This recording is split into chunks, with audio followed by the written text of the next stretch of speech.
नमस्कार साथियों, आज मैं आपको ऐसी शख्सियत से रूबरू करवा रहा हूं जिन शख्सियत को आप अपनी यूनिवर्सिटी का एग्रीकल्चर वाला सेगमेंट है वहां पे डेली मिलते हो, डेली उनसे आप पढ़ते हो और डेली उनकी क्लासेज होती हैं। लेकिन आज मिलने का पर्पज है वो अलग है, और वो अलग इस रूप में है कि कल स्कूल व्याख्याता का रिजल्ट आया था एग्रीकल्चर वालों का, और उसके अंदर लगभग 550 पोस्टें थी। उसमें से मात्र 49 यानी 49 लोगों को पास किया गया, और उनमें से केसी मान सर हैं, वो मेरे साथ हैं और उनमें से वो एक हैं। एग्रीकल्चर सेगमेंट में ये एक बहुत बड़ी सफलता है। इसके बारे में आज अपन जानेंगे सर से कि किस प्रकार से आपने पेपर फेस्ट, जो कि बी पार्ट में आया था और बहुत टफ आया था, उसको कैसे उन्होंने हैंडल किया है, कैसे उन्होंने जो अपनी एग्रीकल्चर सब्जेक्ट है उसको हैंडल किया है। चूंकि ये भर्ती एग्रीकल्चर वालों के लिए ज्यादा मुश्किल इस रूप में भी थी कि इसका नोटिफिकेशन है वो बाकी की भर्ती की तुलना में 4-5 महीने बाद में आया, यानी इनको तैयारी करने का टाइम बहुत कम मिला था। तो वो क्या स्ट्रेटेजी रही है सर की पेपर फेस्ट की, जो जीके वाले पार्ट की, वो अपन विस्तार से जानेंगे। मेरे साथ केसी मान सर हैं। चूंकि अपने इस चैनल के ऊपर केसी मान सर है वो कम ही देखने को मिलते हैं, एग्रीकल्चर वाले सेगमेंट है वहां पे पढ़ाते हैं। केसी मान सर, सबसे पहले तो आपको बहुत बहुत बधाई हो, ढेर सारी शुभकामनाएं और very very congratulations. Thank you so much sir. कैसा लग रहा है सर? सर बहुत अच्छा फील हो रहा है। मतलब कल जैसे ही रिजल्ट आया था शाम को, कितने बजे आया था सर रिजल्ट? लगभग 7 बजे के आसपास सर रिजल्ट आया था। फर्स्ट रिएक्शन क्या था आपका रिजल्ट? और सर मतलब बहुत खुशी मिली। मतलब ये है कि जो इतने सालों की मेहनत थी, इतने सालों का जो था, बहुत इतनी खुशी मिली कि जिसको सर बयां नहीं कर सकते मालूम। क्योंकि मेरा सर शुरू से ही ड्रीम था फर्स्ट ग्रेड बनना, और जब आपको पता है कि सर एक जो ड्रीम जो चीजें मिल जाती हैं तो एक अलग ही लेवल की खुशी होती है सर। तो मैं एक बात बता देता हूँ सर, जो ये बोल रहे हैं ना, बहुत लंबे टाइम से मेरे को था सर, कोई बहुत उम्र के नहीं है, 25 साल के। मेरे को अभी पता चला, सर ने बोला सर मेरा 2000 का जन्म है, नवंबर 2000 का। तो मेरे को तो बहुत वो, मैं सोचा यार सर को पढ़ाते हो ये, मतलब इन्होंने पीजी के साथ में स्टार्ट बीएससी सेकंड ईयर से तो मैं कंप्लीटली पढ़ाने लग गया था। बीएससी सेकंड ईयर से पढ़ा रहे हैं, तो मेरे को भी पहले लगा था कि सर 30 मतलब इतने साल हो गए तो यार उसी आधार पे लगाते हैं। सर ने बोला सर मैं तो ग्रेजुएशन के साथ पढ़ा रहा हूँ, 25 साल के हैं सर। तो वो आप सोचो कि बहुत लंबा टाइम, मतलब इस तरीके का। तो सर सबसे पहले फोन किन को गया?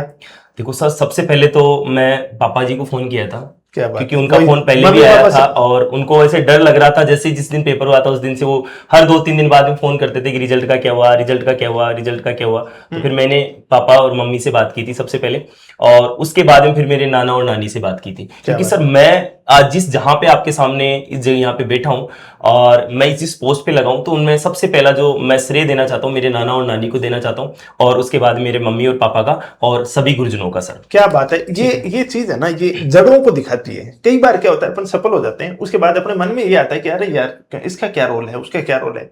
नाना नानी को और दादा दादी को भूलना है ना, वो सबसे पहले भूलते हैं उनको, क्योंकि माता पिता का रोल रहता है यार। बेशक उनकी वजह से अपन इस संसार में आए, लेकिन उनकी भी जो जड़ें हैं वो कहां पे है? नाना नानी और दादा दादी में।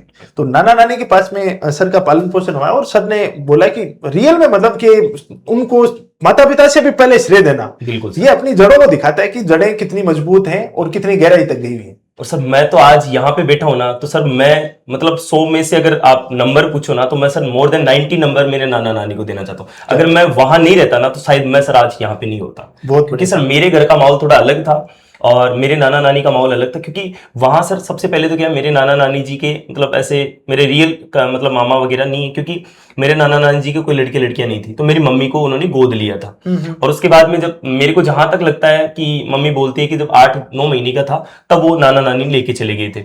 और उसके बाद में सर मुझे ये नहीं पता था, 5वीं 7वीं 5वीं लगभग 4th-5वीं क्लास तक मैं मेरे नाना नानी के पास रह रहा हूँ या मेरे घर पे रह रहा हूँ।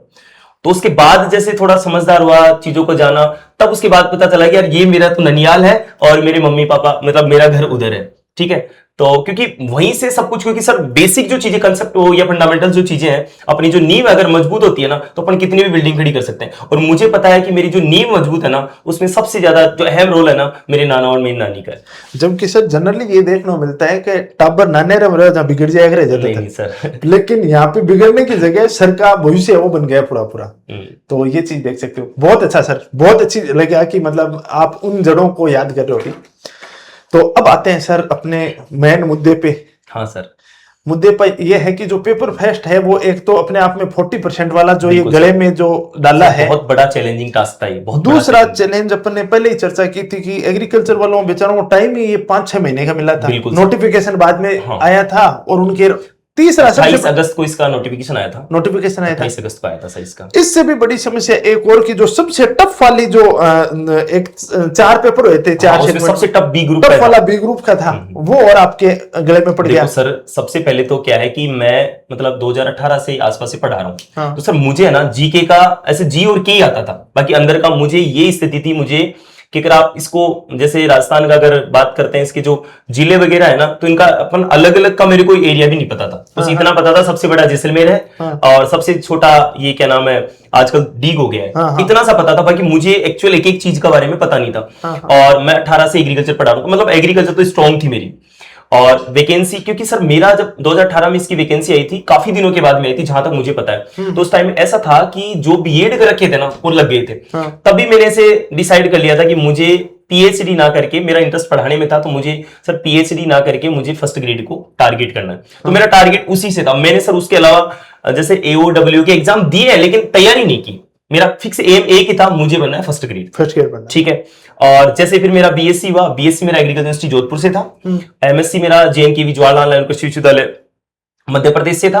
और फिर मैंने पीटीटी का एग्जाम दिया था। पीटीटी का एग्जाम देने के बाद में मेरा सर सिलेक्शन तो हो गया था, लेकिन मैंने काउंसलिंग की जो डेट थी ना वो मेरे को आगे पीछे हो गई थी। तो फिर मेरा जो एडमिशन था वो हरियाणा के अंदर बीएड में एडमिशन करवाया था, और फिर मैंने वहां से मेरी बीएड की थी। तो मेरे को जब भी टाइम मिलता था ना, जैसे यूजी के अंदर, पीजी के अंदर और बीएड के अंदर, जब भी मुझे ऐसा लगता था ना कि यार मेरे 5 दिन की छुट्टियां हैं, तो मैं पढ़ाता था एग्रीकल्चर वाला। मेरा पढ़ाने में बहुत ज्यादा शौक था, मतलब पढ़ाने का। एक बार इंटरप्ट करूंगा सर, एग्रीकल्चर बहुत एक्सीलेंट पढ़ाते हैं और बच्चे इतने फैन हैं सर के कि चाहे आप एफएसओ के बच्चे हों, डब्ल्यूओ के बच्चे हों, एओ के बच्चे हों, सुपरवाइजर वाले बच्चे, सबके सब सर के फैन हो रखे हैं। एग्रीकल्चर में तो मतलब एक्सीलेंट है सर। तो जैसे ही इसका मतलब उस दिन हमारा बीएड सेकेंड ईयर का रिजल्ट आया था, फाइनल ईयर का 28 अगस्त को, मुझे पता है यार। और अगस्त का मैं ऐसे मान सकता हूँ कि मेरे लिए थोड़ा सा लकी भी, अगस्त में रिजल्ट आया, अगस्त में नोटिफिकेशन आया था, अगस्त में हमारा बीएड फाइनल ईयर का रिजल्ट आया था। क्या बात। तो मतलब अगस्त में जैसे रिजल्ट आया, तो उस टाइम में जब जहां कोचिंग में पढ़ा रहा था, तो उस टाइम में बैच चल रहे थे सर, कम से कम 3-4 बैच थे उनके पास। तो आपको पता है, देखो कोचिंग में जहां बैच चलते हैं तो वो कभी नहीं चाहते कि जो टीचर पढ़ा रहा है वो उन बैचों को बीच छोड़ के जाए, कभी नहीं। और सर मेरा हमेशा दायित्व रहता है, जिस बैच में घुसता हूं ना, मैं उसको कंप्लीट करवा के ही निकलता हूं, चाहे भले ही, क्योंकि सर मुझे पता है कि एक जो एस्पायरेंट होता है, एक जो बच्चा होता है, वो कितनी उम्मीदों के साथ अपने पास आता है और कितनी उम्मीद लगा के अपने से पढ़ने की कोशिश करता है, और हम उसको बीच में छोड़ के जाए तो फिर कोई मतलब नहीं है। सही। तो मतलब ऐसे ही अगस्त में नोटिफिकेशन आया, उसके बाद में फिर ऐसे वो कोचिंग वाले बोले कि आप थोड़ा लेट चले जाना, दिसंबर के आसपास। तो फिर सर आपने एक बार यूट्यूब पे लाइब्रेरी मेंटरशिप प्रोग्राम चालू किया था पिछले, और मैं सर आपको उस टाइम इतना जानता नहीं था। देखो सर रियल में स्थिति है, तो मैंने यूट्यूब पे जैसे आपका लाइब्रेरी मेंटरशिप प्रोग्राम आया, उससे पहले मुझे ऐसा लग रहा था यार क्या करूं, कैसे करूं, ये करूं। तो फिर आपका जैसे लाइब्रेरी मेंटरशिप प्रोग्राम आया, तो उसमें ऐसा था कि आप मतलब पर डे का टास्क दोगे, और पर डे का टास्क दोगे, उसको हम लाइब्रेरी में तैयार करेंगे। मतलब आप कोचिंग भी कराओगे, कोचिंग के बाद में हमारे को मतलब ये था कि आप उसमें जब वीडियो में ये था कि आप मतलब कोचिंग में याद भी कराओगे उसको, तुरंत ये करोगे, फिर उसके बाद में लाइब्रेरी में बैठ के पढ़ सकते हो। मैंने कहा यार ये तो अच्छा है, मतलब इतना कर रहे हैं अपने लिए सर कि, और फर्स्ट ग्रेड वाले बच्चों के लिए, तो चलो जेट वाले बच्चों के लिए तो अपन बाध्य कर सकते हैं, लेकिन फर्स्ट ग्रेड वाले बच्चों के लिए बाध्य कर रहे हैं, इतना कर रहे हैं। तो मुझे ऐसा लगा कि सर अपन इस बाउंड में अगर रह लेंगे और 5-6 महीने रह लेंगे सर के गाइडेंस में, तो मुझे लगता है आराम से मैं निकाल लूंगा। तो उस टाइम में ये था कि जैसे आपका वीडियो देखा, अब उस टाइम सर कुछ हमारे साथी थे और ऐसे कई भ्रांतियां भी ऐसी थी कि फर्स्ट पेपर के लिए तो 12 महीने चाहिए, वो चाहिए। फिर मैंने आपको कॉल किया था एक बार, मुझे याद है रात को 9:15 बजे के आसपास। पहले तो मैंने टेक्निकल टीम को किया था और उनसे मतलब बहुत ऐसे रिक्वेस्ट करके आपके नंबर लिए थे। मैंने कहा सर मैं भी एक टीचर हूं, मैं पढ़ाता हूं और सर से मेरे को कोई अर्जेंट काम, ऐसे करके फिर आपके नंबर लिए थे। और फिर जब आपकी बात हुई थी ना, तो आपने ये बोला था, मैंने बताया था कि सर मैं ऐसे ऐसे एग्रीकल्चर पढ़ाता हूं, तो आपने बोला था कि ठीक है। और उसके बाद में फिर मैंने कहा था कि सर मैं आपसे जीके पढ़ना चाहता हूं, फर्स्ट पेपर वाली तैयारी, जो फर्स्ट का जो ये आप लोगों का जो फर्स्ट पोर्शन है, फर्स्ट पेपर है, उसकी मैं तैयारी करना चाहता हूं। सेकंड में तो मुझे कोई दिक्कत नहीं है। तो आपके जो वर्ड थे ना, सबसे पहला वर्ड तो ये था कि आपको जी के इतना ही आता है, इसके अलावा कुछ नहीं आता ना, तो आपके चांसेस ज्यादा है सिलेक्शन होने बिल्कुल के। बिल्कुल। ठीक है, आपने ये वर्ड बोला था कि आप, मैंने कहा था सर मैं तो कोरा कागज हूं, मेरे को कुछ भी नहीं है, तो फिर आपने यही बात बताया था कि अगर आप कोरा कागज हो ना, तो उसमें जो लिखने का काम है ना, हम बहुत अच्छे से करते हैं। ठीक है, बहुत अच्छे से लिखने का काम करते हैं। और अगर कोई बार क्या होता है, जैसे कुछ बच्चे ऐसे होते हैं कि थोड़ा बहुत उनको जैसे आता है, तो वो जैसे कुछ अपन, जैसे एक तो खाली कागज होता है, उसमें अपन कोई आकृति बनाते हैं, बहुत अच्छी बनती है सही उसमें, बात। और उससे पहले से बनी हुई होती है ना, तो उसमें मजा नहीं आता, सही मतलब बात। आकृति भी ऐसे सही से नहीं बनती। तो आपका जो ये लाइन थी ना, वो सर मेरे को बहुत ज्यादा मोटिवेशन की कि मतलब कोरे कागज, और मैंने सोचा कि कोरे कागज में, अपन तो कोरे कागज ही है, और सर अपन कोरे कागज में अगर ये सब चीजें सब लिख देते हैं ना, तो उससे बड़ा तो फिर क्या ही चाहिए। सही बात। फिर और उस टाइम में फिर आपने ये कहा था कि शायद मुझे जहां तक पता 22 तारीख से हमारा बैच स्टार्ट होगा, और उससे पहले आप कहीं पढ़ा रहे हो ना, उसके बैच को कंप्लीट करवा दो, आपके पास 15-20 दिन का समय है। नवंबर में बात हुई थी अपनी, और मैंने कहा था सर मैं अभी क्या पढूं, तो आपने बोला था कि आप तो कुछ भी मत पढ़ो अभी, तो आप तो ऐसे मानो कि कुछ भी मत पढ़ो, आपको कोई आपकी कोई गाइड वाइड है, कुछ है आपके पास, तो वो पढ़ लो थोड़ा बहुत, बाकी तो आप तो ऐसे मानो कि उसके बैच कंप्लीट करवा दो और उसके बाद में आ जाओ। ये आपने उस दिन बोला था फिर मेरे को।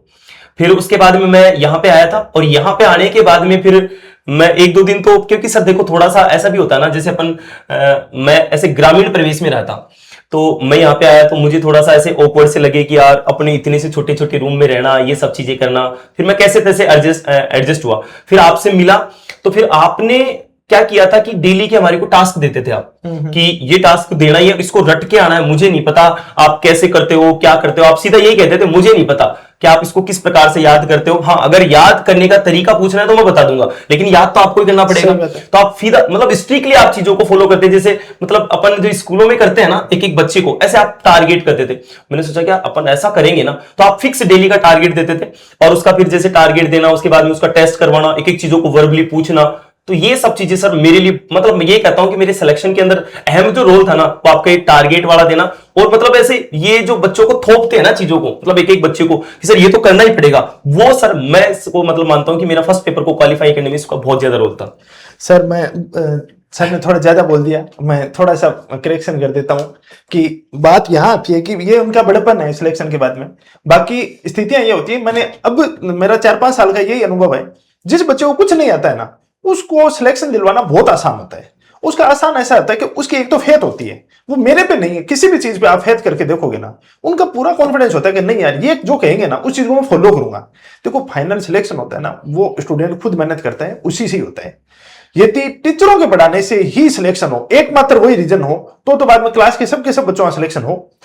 देखो बच्चे का जो फेथ होता है, डिसिप्लिन उसका ही काम करता है। बस चीज ये होती है कि जो गाइडेंस दी जाती है वो एक प्रॉपर वे में हो। एक मैं कभी नहीं बोलता कि आप हमारे नोट्स पढ़ो, आप ये पढ़ो वो पढ़ो। मैं आते ही बोलता हूं कि जो भी चीज पढ़ रहे हो ना उसी को फॉलो करो, आप उसी को ही फॉलो करो, किताबें मत बदलो। जो भी चीज हम कोई एक्स्ट्रा पढ़ा रहे हैं तो वही उसमें आप नोट डाउन कर लो। सर ने यही बोला था कि मेरे को कुछ नहीं आता, बोले सर मैं लाइब्रेरी ज्वाइन नहीं करूंगा, मैं सेल्फ पढ़ूंगा, लेकिन पूरी गाइडेंस है वो मेरे को आप बताते जाओ। तो सर मतलब लाइब्रेरी नहीं आते थे, अपने रूम पे पढ़ते थे, लेकिन पूरी पूरी चीजें हैं वो, हर चीज एक एक चीज है वो मेरे से टच में रहते थे पूरा, कि ये कैसे करें, इन चीजों को कैसे करें, उन चीजों को प्रॉपर आना, उनको टेस्ट देना, उन चीजों के अंदर उन्होंने बहुत अच्छा डिसिप्लिन दिखाया था। और वो डिसिप्लिन रिजल्ट आपके सामने दे रहा है। वो डिसिप्लिन का ही परिणाम है कि इतने कम टाइम में जिस इंसान का जीके एकदम जीरो है, अच्छे अच्छे धुरंधर है वो जीके के पेपर में फेल हो रहे हैं, वहां पे एग्जिस्ट करना, वहां पे सफल होना अपने आप में बहुत बड़ी बात है। और उसके पीछे का जो मेन सबसे बड़ा रीजन है वो है सर का डिसिप्लिन, इनकी कंटिन्यूस मेहनत। बहुत सारे बच्चे हैं वो शुरू में आते हैं जोश जोश में, महीना 1.5 महीना जोश में रहते हैं, डिसिप्लिन रहते हैं, अच्छी मेहनत करते हैं, फिर पता नहीं वो कहां गायब होते हैं, हमें पता ही नहीं चलता है। फीस जमा करा जाते हैं और गायब हो जाते हैं। फिर हम ढूंढते फिरते हैं, हम मैनेजमेंट को बोलते हैं कि यार एक बार पता करो वो कहां गए, वो फोन ही नहीं उठाते हैं। एंड तक, अंत तक टिके रहना है, वो सफलता का आधार है। और वो सर ने कर दिखाया, वो परिणाम आपके सामने देखने को मिल रहा है। तो मेन जो मूल मंत्र है ना वो है डिसिप्लिन और निरंतरता, और वही चीज सर की है, वो आपके सामने देखने को मिल रही है। सर रियल में आपने कमाल करके दिखाया है। और मैं तो कहूंगा ना केवल एग्रीकल्चर के स्टूडेंट, ये तो सब स्टूडेंट के लिए फर्स्ट पेपर है, वो अपने आप में एक वो चीज है। और जिन स्टूडेंट का मुझे बहुत खुशी होती है, जिसका कुछ नहीं आता है ना, वो एक्सीलेंट मार जाएगा। अब तक का रिकॉर्ड है, जो कॉमर्स के स्टूडेंट हैं, जो लिटरेचर के स्टूडेंट हैं, जो साइंस के स्टूडेंट हैं, जो एग्रीकल्चर के हैं, जो पेंटिंग ड्राइंग के हैं, उन स्टूडेंट का फर्स्ट पेपर अपने यहाँ पे है, उनका रेशियो ज्यादा रहा है सिलेक्शन का बजाय ह्यूमैनिटीज वाले सब्जेक्ट्स की तुलना में। क्यों? ह्यूमैनिटीज वाले सब्जेक्ट के स्टूडेंट के दिमाग में एक चीज तो जहन में बैठी रहती है कि हमें आता है, और हमें आता है वो चीज आपको परेशान करती है। इसके अलावा एक सबसे बड़ी बात है कि सर शिक्षक हैं और सर मेरे से भी पहले से पढ़ा रहे हैं, ये तो ग्रेजुएशन के साथ से पढ़ा रहे हैं। जनरली क्या होता है, एक बार पढ़ाने लग गए उसके बाद आपका विद्यार्थी बनना बहुत मुश्किल होता है। सर की मेरी पहले दिन यही बात हुई, मुझे सर विद्यार्थी बनना पड़ेगा, अब अंदर का टीचर निकालना पड़ेगा। बोले सर मैं आज ही निकाल दिया इस चीज को, मैं बहुत अच्छे से पहले निकाल के आया हूं, और शिक्षक है वो उसको भली भांति जानता है, क्योंकि वो यदि अपने विद्यार्थी अंदर नहीं बैठाएगा तो वो सीख नहीं पाएगा किसी हालत में। और उन चीजों को इन्होंने हर चीज को इस तरीके से फॉलो किया कि कुछ चंद लोग, बहुत ही कम लोग जो सिलेक्ट हुए हैं, उनके अंदर शामिल होना अपने आप में एक बहुत बड़ी बात रहती है। तो सर स्ट्रेटेजी क्या अपनाई थी आपने पेपर फेस्ट में, कैसे कैसे मतलब जैसे कौन कौन सी? तो देखो मैंने सर सबसे पहले तो मेरे खुद के अकॉर्डिंग सिलेबस देखा था। हाँ। कि पिछले पेपरों में कैसे कैसे कितने कितने क्वेश्चन पूछे जा रहे हैं। हाँ। फिर मैंने आप लोगों से एक बार अपन बात हुई थी, तब मैंने पूछा था कि सर मुझे ये बता दो, मुझे पहला पेपर पास करना है, मुझे उसमें नंबर नहीं लाने, मुझे उसमें रैंक नहीं बढ़ानी, मुझे कुछ नहीं करना, मैं सेकंड वाले में खींच लूंगा जो भी खींचना है, मुझे तो पहला पेपर पास करना है बस, मेरा तो सर ये क्राइटेरिया है वो हो जाए। तो आपने यही बोला था कि आप पहले सबसे पहले आप अपने हिसाब से उस सिलेबस को अपने अकॉर्डिंग उनको डिस्ट्रीब्यूट करो ताकि आपके 40% आराम से निकल जाए। सही बात है। तो फिर मैंने सर उसमें क्या किया था, मैंने जो सब्जेक्टों को डिवाइड कर दिया था।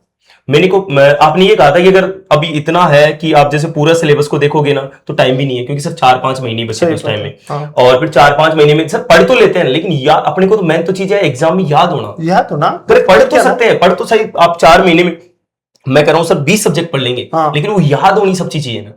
तो फिर मैंने क्या किया था सर, एक बार आपने ये बोला था कि एक बार आप अपने हिसाब से इस चीज को बनाओ अपने अकॉर्डिंग जो भी चीजें हैं। तो फिर मैंने सर ज्योग्राफी के 10 क्वेश्चन आते हैं, तो मैंने सर मेरा यही टारगेट था, मुझे ज्योग्राफी के 10 के 10 सही करने हैं सर।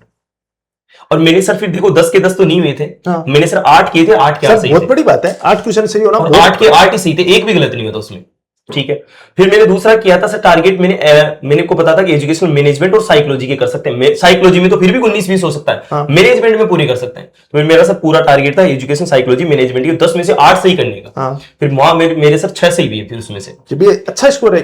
फिर उसके बाद में सर मैथ का मैंने सोचा था, क्योंकि मैथ तो मेरे बैकग्राउंड से था नहीं। हाँ। तो फिर मैंने मैथ में सर कैसे तैसे मतलब बिठा बुटू के मैंने ये किया, मैथ में मेरे 6-7 क्वेश्चन सही हो। हाँ। और मेरे से 5 क्वेश्चन करके आया था, एक गलत हुआ था, 4 क्वेश्चन मेरे करेक्ट हो गए थे।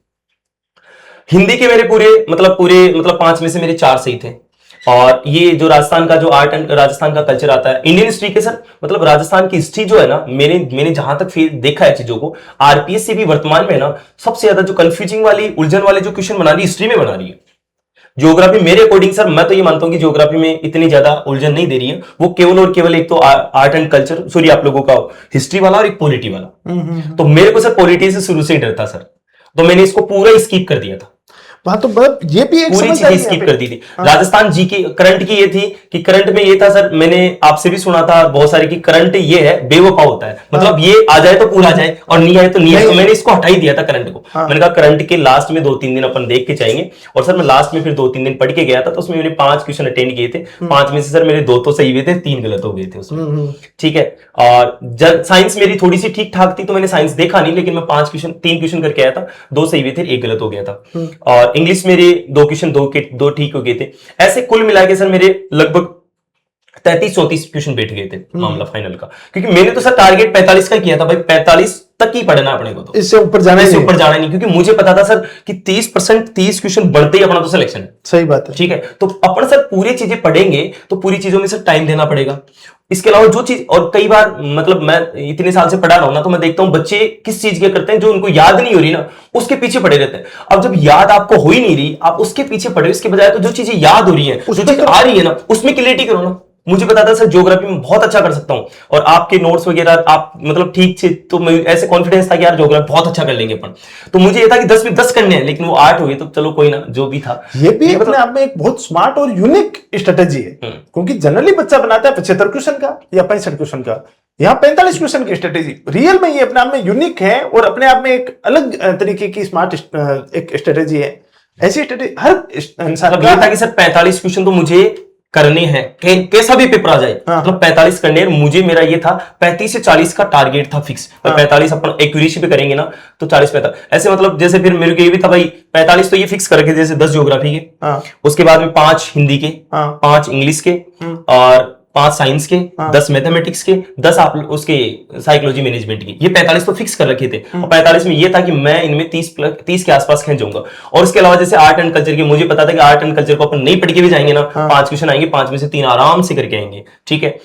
और हिस्ट्री की बात करते हैं तो हिस्ट्री में ये था कि हिस्ट्री मैंने ओनली फॉर ये जो मॉडर्न हिस्ट्री आती है ना, वो वाला पोर्शन पढ़ा था, क्योंकि मॉडर्न वाली से ज्यादा प्रश्न आते सही हैं। बात। मुझे पता था राजा महाराजा में उलझ गए ना इतने से दिनों में, तो उलझते ही रह जाएंगे सही और वो बात। चीजें नहीं हो पाएंगी। तो मैंने मॉडर्न हिस्ट्री वाला पोर्शन पढ़ा था, 15 क्वेश्चन थे, मैंने सोचा था 7-8 कर दूंगा मैं, और 7-8 हो भी गए थे। ऐसे मैंने सर उसको इस प्रकार से डिवाइड करके और फिर चीजों को मैंने किया था। ये अपने आप में बहुत अच्छा प्लान है।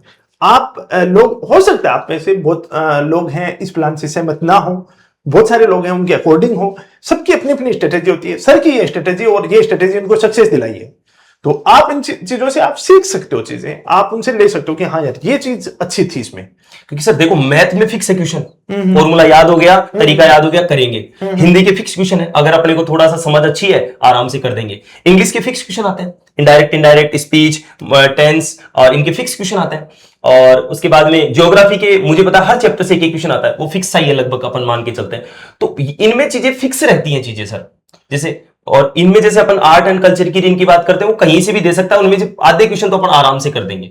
तो जो मुझे पता था कि जो अपन जैसे मैनेजमेंट में फिक्स से 6 क्वेश्चन आएंगे, उसमें मेरे को ये भी पता था कि आरटी से एक क्वेश्चन आएगा, न्यू एजुकेशन पॉलिसी से एक क्वेश्चन आएगा, उसके बाद मैनेजमेंट वाले चैप्टर से एक क्वेश्चन आएगा। मैंने मतलब इस प्रकार से मतलब पुराने पेपरों का इतना अच्छे से एनालिसिस कर रखा था, उनका यहां से इतने क्वेश्चन आएंगे, और मैंने उसी हिसाब से तैयारी की थी। अब सर आप शिक्षक भी हो, आप विद्यार्थी भी हो, और आप एक सफल अभ्यर्थी भी हो, तीनों रूप में ही हो। हाँ सर। बच्चों की क्वेश्चन ये जरूर आएगा कि सर एक तो नेक्स्ट भर्ती कब आ रही है, हम तैयारी कब से स्टार्ट करें, देखो इनको आपका क्या संदेश है फाइनली? कि भाई मेरा तो ये है कि मुझे जहां तक लगता है, देखो सर, अब देखो किसी को एक्चुअल तो किसी को पता नहीं है कि वैकेंसी कब आएगी कब नहीं आएगी। मुझे सर मेरी जो यहाँ से मतलब अंदर से जो मन की भावना है वो ऐसा है कि 2027 में इसका सर पेपर हो जाएगा। अब वो कब होगा ये क्लियरिफिकेशन नहीं है मुझे, जहां तक लगता है जुलाई से लेके सर दिसंबर के बीच में मुझे सर उम्मीद है कि एग्जाम पेपर हो जाएगा। मतलब अभी मान के चले 10-12 महीने बाद में इसकी वैकेंसी, और वैकेंसी सर अच्छी आने वाली है अब की बार, मुझे जहां तक लगता है सर पिछली बार अच्छी वैकेंसी आएगी, अच्छी वैकेंसी आने वाली है। और सर अब की बार ये है कि अपन अगर एक स्मार्टनेस को, मैं हमेशा बच्चों को भी बोलता हूं कि अगर स्मार्टनेस पे काम करेंगे ना बहुत आगे जाएंगे, और स्मार्टनेस पे काम नहीं किया ना तो अपन चाहे कितना भी कर ले, मतलब स्मार्टनेस के आगे अपन, मतलब ऐसे होता है ना सर कि स्मार्टनेस का मतलब ये चीजें, स्मार्टनेस कैसे आती है, जैसे पीवाईक्यू का एनालिसिस, सही बात है, बहुत अच्छे से, मतलब कहां से कितने प्रश्न पूछे जा रहे हैं ये अपने को एक एक चीज पता होनी चाहिए। सिलेबस का पूरा एनालिसिस कि सिलेबस में कितने कितने टॉपिक हैं, ये कितने मेरे को पढ़ने, कितने छोड़ने, कितने क्वेश्चन कहां से पूछे जा रहे हैं, ठीक है। इन सबका अगर अच्छे से ना, यही तो स्मार्ट स्टडी होती है, सही बात है, ठीक है। और मतलब कहां से ये चीजें पढ़ने हैं, कहां से ये चीज, मैं तो हमेशा बच्चों को ये बोलता हूं चाहे आप 6 घंटे ही पढ़ो लेकिन उसको आपको कंटिन्यूटी के दो। मैं तो सर कई बार तो ये भी बोल देता हूं बच्चों को कि आपकी अगर जिस दिन शादी हो ना तो आप जो आपने टारगेट बना रखा ना उसको पूरा करो, उसके बाद ही शादी की फिर आप। बिल्कुल तो वो चीजें हैं सर। अगर मैं ये मानता हूं कि अगर अपन कंटिन्यूटी के साथ और अगर 100% मेहनत करेंगे ना तो सर उसके रिजल्ट आते हैं। और मेरा हमेशा ये रहता है कि अपन जो ये मेहनत कर रहे हैं ना सही से, तो इसका मतलब सरस्वती माता के ऊपर भार चढ़ा रहे हैं। और अपन कई बार देखते हैं कि जैसे अपनी भाण बेटी के कुछ होते हैं ना, उसका भार ही अपन अपने ऊपर नहीं चढ़ाने देते हैं, तो वो तो सरस्वती माता है, वो तो भगवान है, वो कभी नहीं चाहते कि मेरे ऊपर किसी का भार पड़े, वो अपने को रिटर्न देगा, 100% देगा, और इतना रिटर्न देगी जो अपन सोच नहीं सकते सर। मैं कभी कल्पना भी नहीं कर सकता था कि ये सब चीजें एक, मतलब ऐसा होता है कि एक तो स्टेप बाय स्टेप, और मतलब एक ऐसा होता है कि जो ड्रीम हो वो सीधा फर्स्ट टाइम मिल जाए, तो बहुत वो चीजें।